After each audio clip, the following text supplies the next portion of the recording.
we are going forward to enforce collections from all these delinquent people. And I understand that Leoning has started with respect to Manny Lasser.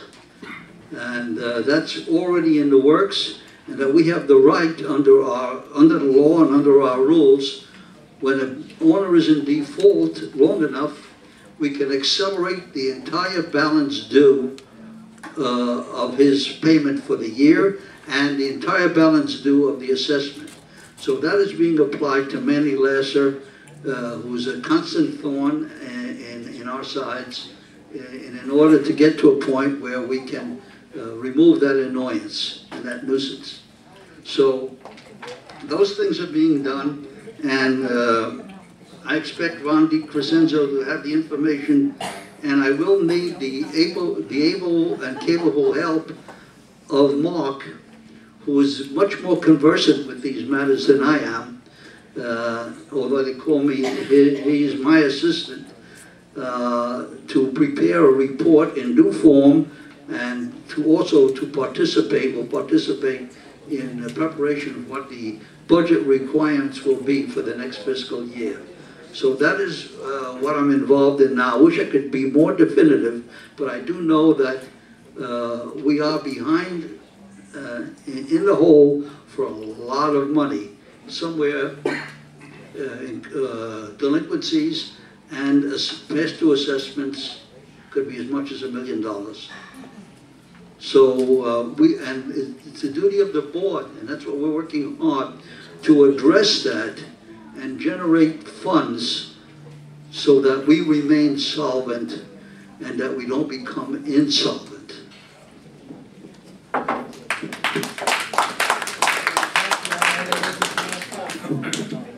Okay, when we have our next meeting, What about comments from the owners and the board before you make a statement? when we have our next meeting, we're going to have more definitive information. Go ahead, you want to ask a question? Is there any reason why we can't just get two numbers, how much money we've taken in the last 30-day period, and how many checks we've written and spent? Just, I mean, you should be able to come up with just what we've taken in and what we paid out. Oh yeah, of course. That's what we're gonna have. Exactly what. We should look at one number only at the end of the report. How do we do this month? Up or down? That's all. That's it. Are we gaining or losing? And how much are we losing? That's all. We're gonna simplify it. We never could get that from KW Management. It was gobbledygook. What have we done with the $2 million? That will be, you'll get a full definitive analysis of that at the next board meeting. It'll probably be a special board meeting. We can't answer it tonight because we don't have all the numbers in front of us. We don't have all the money in hand.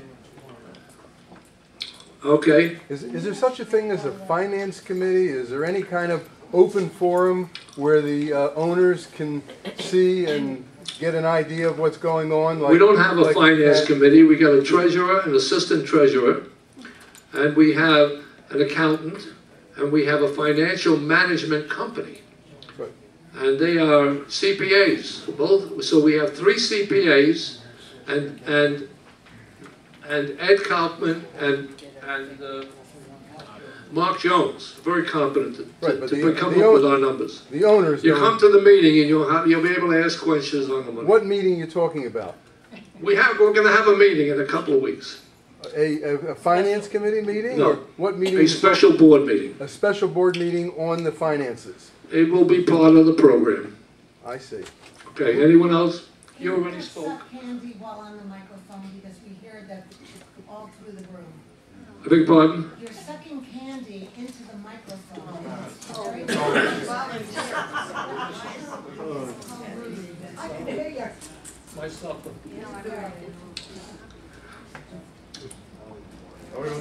Mark?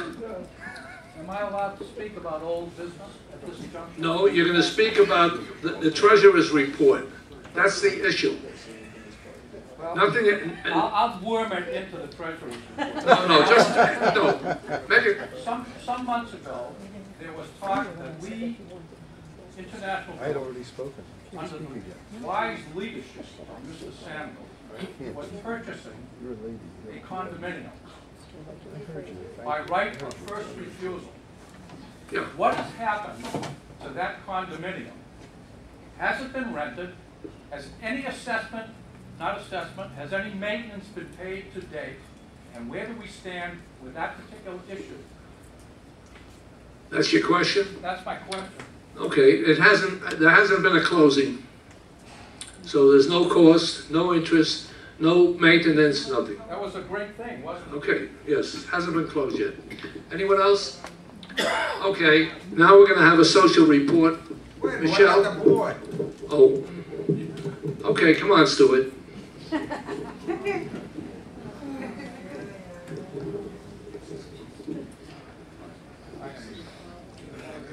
To begin with, there is no excuse in not knowing what Michael asked. How much money did we collect?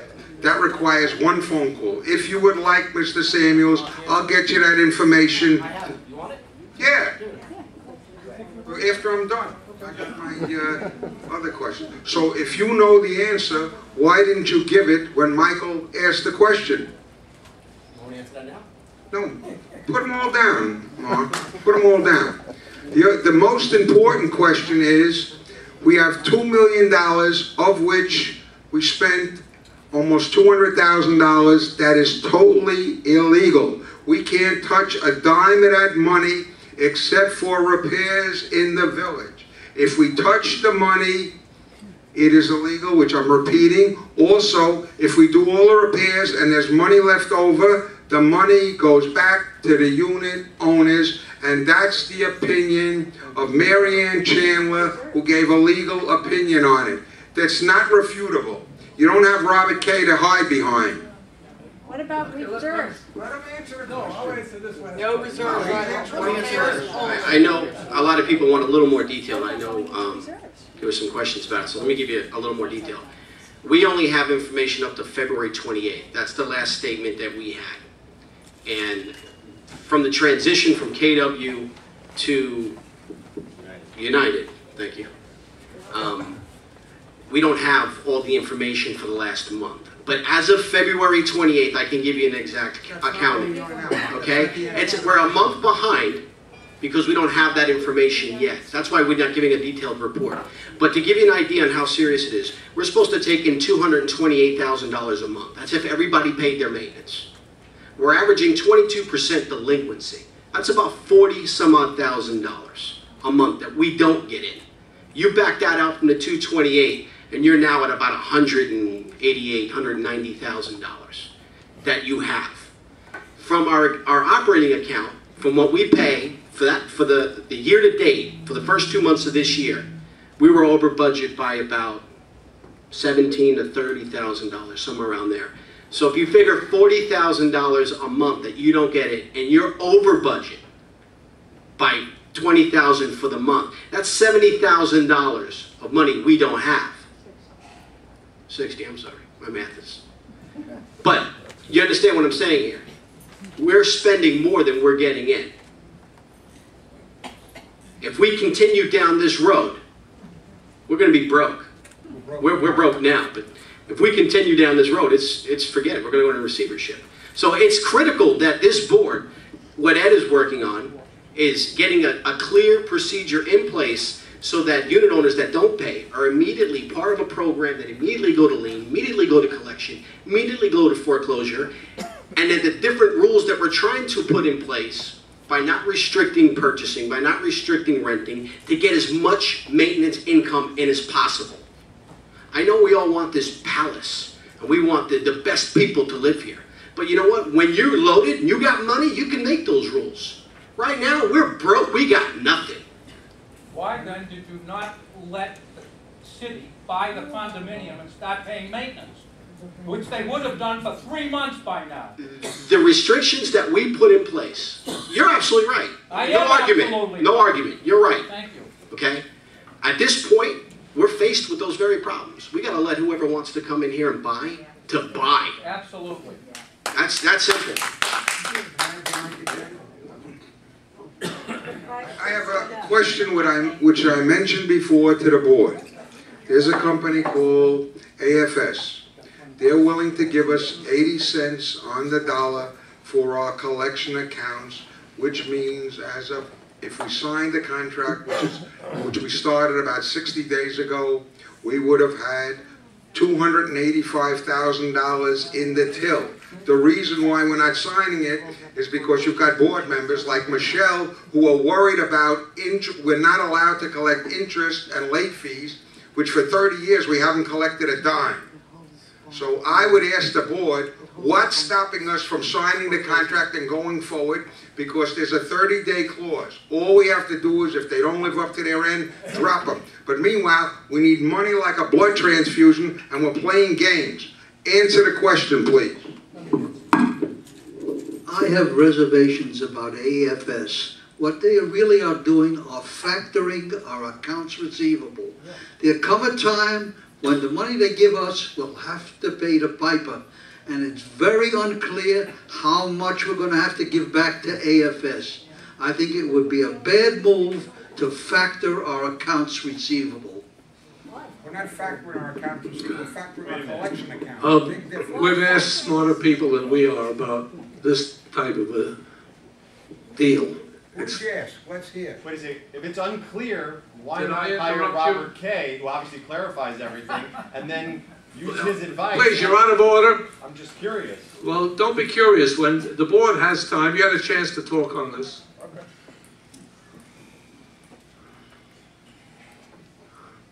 Just like Ed said, this is a factor. If you know the garment business, and you know other type of businesses where you make a sale, you go to the factor, he gives you 80% of the money, and then when he collects, you get the other 20%.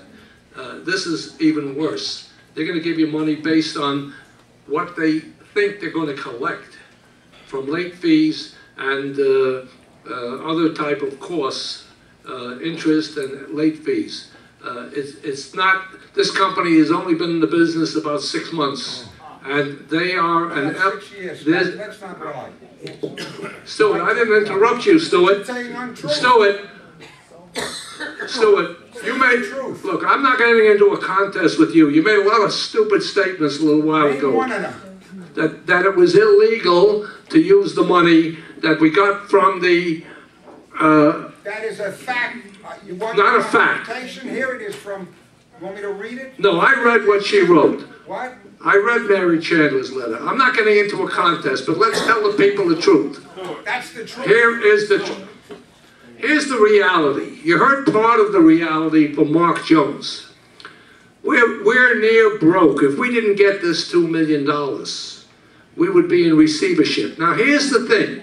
If you listen to Stuart Wolf and Mary Ann Chandler, and you only use that money from citizens to do repairs, and if that were true, we would have to go out in 30 days and levy a $1,000 assessment on the unit owners for operating funds. Now you're either going to take that money to operate until we get on our feet from the insurance money, or the board in 30 days may have to just levy an assessment, just for delinquencies. So you think about that, and you decide what you want. If you want to use the money that was given to us with no restrictions, and there are no restrictions on that money, whatever he's saying... There are restrictions on that money. The money was given to us not to pay operating or bills or anything. It was paid to us from our insurance company to do legitimate insurance repairs from a claim. So we might, if we listen to Miss Goslin here, not to run the thing, and I'm a licensed if Miss insurance Goslin agent. finishes her statement and you want to believe her, then you raise your hands. Those of you who want the assessment now, because you're going to get it. If we can't touch that money, we have no operating funds. Am I right, Mark? 100% correct. Well, let's cut That's down it. on the lawyer's fees. It's over. Violate the law, if that's what you're doing. Cut down on lawyer fees. There is no violation of the law. Stuart doesn't know what he's talking about. This woman has 30 years experience in insurance. You're telling me she doesn't know, but you know. So Am what I right? happens when we have another loss? What are you gonna do then? Because we're not getting paid double for, damage that's already been paid for that we didn't repair. Maybe if we spend less money on legal fees, we can have money to help us. Okay, let's go on to Michelle this evening now. This is enough. We'll be here all night. We got some other business. You're hearing a lot of gobbledygook. Go ahead. Okay. The social team met on April 12th at 6:30 p.m. in the small card room. The people that attended were myself, Phoebe, Lily, and Diane. The St. Patrick's Day party was a true success. We had 99 attendees, including volunteers. The new movies are being held on Wednesday afternoons, Friday evenings, and Saturday evenings. Saturday attendance has been between 55 to 70 people. Yoga is being held every Saturday, and the amount of attendance is increasing. Ballroom dance classes were canceled due to lack of attendees at this time. We will, however, revisit this in the near future. Bingo has been doing very well also, and we are fortunate to have the volunteers who work for Bingo each Wednesday. New posters have been placed throughout the village. Your continued support is greatly appreciated. Aquasize classes are also continuing, and we are very fortunate to have the Feynmans volunteering their time and continued efforts in helping to enlighten the people of International Village in regards to their continued health. The Memorial Day party will be held on Saturday, May 30th in the large card room starting at 4 p.m. It was originally planned poolside, but in case of inclement weather, we thought it would be wiser to continue the party indoors. New flyers will be posted with updated information. Please feel free to sign up and drop your payment in the slot on the social team door. It's going to be a grand time. We have replaced the bulb with the projector and the color has been readjusted. I am looking into providing a cable TV box so that events such as the Indy 500, Kentucky Derby, and elections can be viewed on the big screen in the near future. We're still looking into possibly having a karaoke night. It has been suggested we look into country western spaghetti night with line dancing in the near future. We will also be implementing concert night on the big screen. This will be coming soon. The social team would like to thank everyone for the continued support they have given to us. It does not go unnoticed. The volunteers on the social team work very hard and put out extreme effort as volunteers to provide International Village the opportunity to participate. I want to thank each and every one personally for making that possible. Can we please have a warm round of applause for the volunteers who have contributed so much of their time and effort? Okay, now we're coming to the important issue here. On the next report, the manager's report by Henry Harvey, and I think he might have an extended report. He's going to discuss several things that we're going to be voting on tonight. Go ahead, Henry.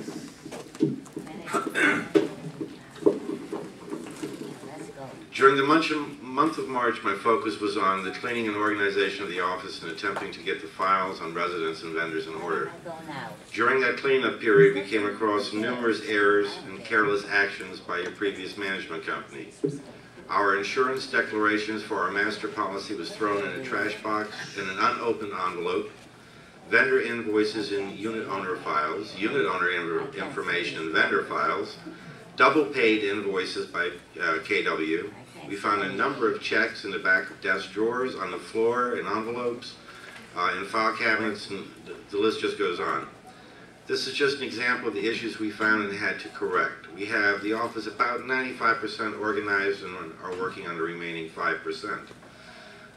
We also hired an administrative person, Mrs. Maureen Popejoy, to handle collections, foreclosures, and liens. This is her primary function. Please be aware that all office staff are cross-trained to fill a role of any other office staff member, but Ms. Popejoy will be focusing on the collections portions. We have a lot on our plate for a community of our size. We have huge monthly losses. We have a dire need for access control and proper passes. The repairs, just general repairs, roofing, pool heaters, subroofs, pool furniture, as well as major repair projects, the replacement of the Bordeaux roof, the replacement of the clubhouse roof, the repair of the subconcrete roof in the clubhouse, replacement of AC units, and more. First, we had to get the office files organized. Then we had to address our security controls and issues here on the property. We hired a security director who is still getting to learn the community, but has responded to the association's needs. He's called the police on squatters, the problem residents. We've had 2 cars towed so far. working with and training our contract staff, pulling outdated passes, and considering that he's only been here 11 days, he seems to be working out pretty well. He's also been here in the evenings and on the weekends. In conjunction with gaining control of the squatters and others within the community, I am requesting the Board of Directors approve the purchase of a proper pass maker at a cost of $17,000. As many associations are doing, charging for a pass, we would charge $10 per pass with a higher cost for lost ones. This would equate to the passes paying for the setup, equipment, and we would break even. This is a dire and mandatory requirement we truly need. This will help us correct identification of the occupants, help us gain keys to the units, identify the number of cars that are here, pets. We will gain a proper census, and this will assist in stopping squatters, piggybackers, and other non-desirables. So I'm asking for the board if you'll move on the approval. You finished? Yes. So far. Okay. This is for the pass maker. No, what are you passing on? Item 9. You jumping to 9? That's how it is in my report, yeah, unfortunately. Okay, you want to do... Or you want me to go through the whole report and then vote? Well, we can do it piecemeal. Okay, we're gonna, with the board's permission, we're gonna jump to number 9 because it just follows what he's talking, what Henry's talking about in this thing, rather than his report's gonna cover the roofs and other issues, yes. Landscaping. So let's talk about the pass system first. It's agenda item number 9.